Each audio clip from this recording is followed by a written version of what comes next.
തൃശൂർ കൊടുങ്ങല്ലൂരിൽ കൊലക്കേസ് പ്രതിയെ ക്രൂരമായി മർദ്ദിച്ച കേസിൽ 3 പേർ പിടിയിലായി. എറണാകുളം കൂനമ്മാവിലെ അഗതി മന്ദിരം നടത്തിപ്പുകാരനും സഹായികളുമാണ് അറസ്റ്റിലായത്. കൊലപാതക ശ്രമം, ഗൂഢാലോചന അടക്കമുള്ള വകുപ്പുകൾ ചുമത്തിയാണ് അറസ്റ്റ്. കൊലക്കേസ് പ്രതി ആലപ്പുഴ സ്വദേശി സുദർശനാണ് ക്രൂരമർദ്ദനമേറ്റത്. സുദർശനെ അഗതി മന്ദിരം അധികൃതർ റോഡിൽ ഉപേക്ഷിച്ചു മടങ്ങുന്ന ദൃശ്യങ്ങൾ മീഡിയ വണ്ണിന് ലഭിച്ചു.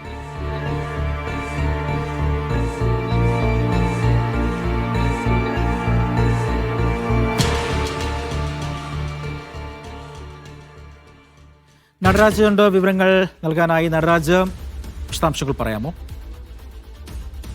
എറണാകുളം കൂനമ്മാവ് ഇവാഞ്ചലോ ആശ്രമത്തിന്റെ നടത്തിപ്പുകാരൻ അമൽ, അദ്ദേഹത്തിന്റെ സഹായികളായ നിതിൻ, ആരോമൽ എന്നിവരാണ് ഈ സംഭവവുമായി അറസ്റ്റിലായിരിക്കുന്നത്. കൊലപാതക ശ്രമം, ഗൂഢാലോചന അടക്കമുള്ള വകുപ്പുകൾ ചുമത്തിയാണ് പോലീസ് ഇവരെ അറസ്റ്റ് ചെയ്തിരിക്കുന്നത്. സംഭവത്തിൽ കൂടുതൽ പേർക്ക് പങ്കുള്ളതായി പോലീസ് സംശയിക്കുന്നുണ്ട്. അതുകൊണ്ട് തന്നെ ഇക്കാര്യത്തിൽ അന്വേഷണം തുടരുകയാണ്.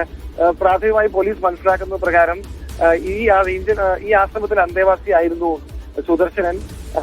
അവിടെ മറ്റൊരു അന്തേവാസിയുമായി പ്രശ്നമുണ്ടാവുകയും മർദ്ദനമേൽക്കുകയും ചെയ്തു. ഗുരുതരമായ മർദ്ദനമേറ്റ സുദർശനെ ഈ ആശ്രമം നടത്തിപ്പുകാരനും ജീവനക്കാരും ചികിത്സ നൽകുന്നതിന് പകരം കൊടുങ്ങല്ലൂരിൽ ആശ്രമത്തിന്റെ വാഹനത്തിൽ കൊണ്ടുവന്ന് റോഡിൽ ഉപേക്ഷിക്കുകയായിരുന്നു.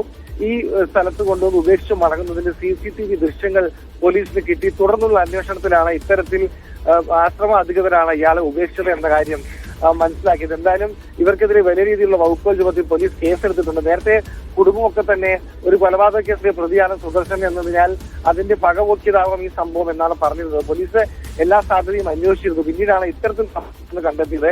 ഇപ്പോഴും കൂടുതൽ വിവരങ്ങൾ പോലീസിന് ലഭ്യമാവേണ്ടതുണ്ട്. എന്തായാലും ആ സംഭവത്തിന്റെ CCTV ദൃശ്യങ്ങളാണ് നമ്മളിപ്പോൾ സംപ്രേഷണം ചെയ്യുന്നത്. കേസിൽ അന്വേഷണം തുടരുകയാണ്.